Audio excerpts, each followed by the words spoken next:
कहते हैं कि कर्मों का फल यहीं पर ही मिलता है, ये उसके कर्मों का ही फल है। मुझे लगता है एक बहुत बड़ी साजिश भी है ये पाकिस्तान की ही सरकार की तरफ से, इंसाफ नहीं हुआ है। इंसाफ तब होता है अगर दुनिया के सामने इनका चेहरा बेनकाब होता। हमें और प्रयास करने चाहिए ताकि एक और सरबजीत वहाँ पर ऐसी मौत ना मरे। जिन्होंने सरबजीत सिंह को मारा था, उनको गोलियां मारकर जो उनकी हत्या हो गई है, इसके बारे में क्या कहना चाहते जिन्होंने पापा पे उस टाइम पे हमला करके उनको बुरी तरह से कर दिया था जेल में। उसके बाद उनकी वहां पर मौत हो गई थी पाकिस्तान की जेल में ही।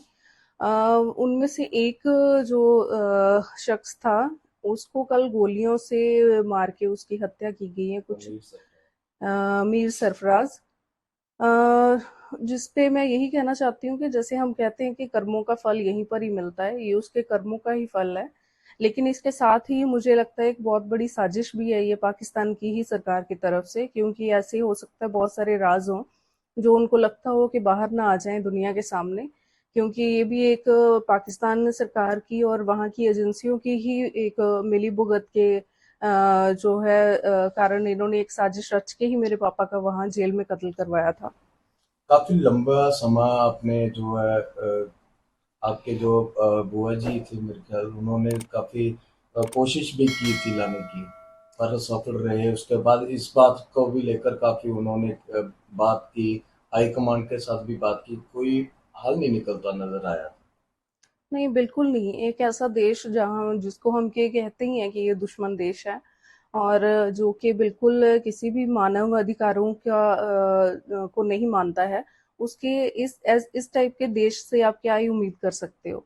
बहुत सारे प्रयास किए गए थे जब पापा जेल में थे, और जब उनकी मृत्यु भी हुई उसके बाद भी हमने बहुत कोशिश की थी कि इसको इंटरनेशनल लेवल पे उठाया जाए कि उनकी हत्या आखिरकार कैसे की गई, जैसे कि जबकि वो एक हाई सिक्योरिटी जेल के अंदर थे, एक सॉलिटरी कन्फाइनमेंट में।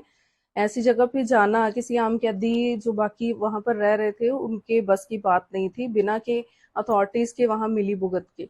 तो ये अभी भी मैं चाहती हूँ कि इसका ये जैसा कि मुझे कल भी पूछा गया था कि आपको लगता है कि इंसाफ हुआ है, बल्कि मैं ये सोचती हूँ ये इंसाफ नहीं हुआ है। इंसाफ तब होता है अगर दुनिया के सामने इनका चेहरा बेनकाब होता।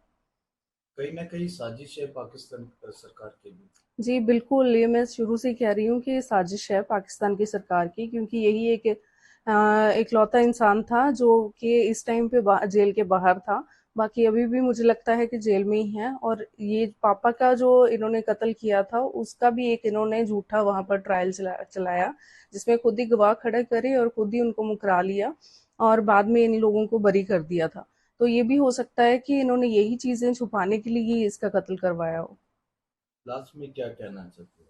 मैं यही कहना चाहती हूँ कि हमें और प्रयास करने चाहिए ताकि एक और सरबजीत वहाँ पर ऐसी मौत ना मरे, अपने परिवार के पास आए सारे जो भी कैदी वहाँ पर बेगुनाह पकड़े हुए हैं, और उनको तुरंत वहाँ से रिहा करवा के भारत वापस लाना यकीनी बनाया जाए।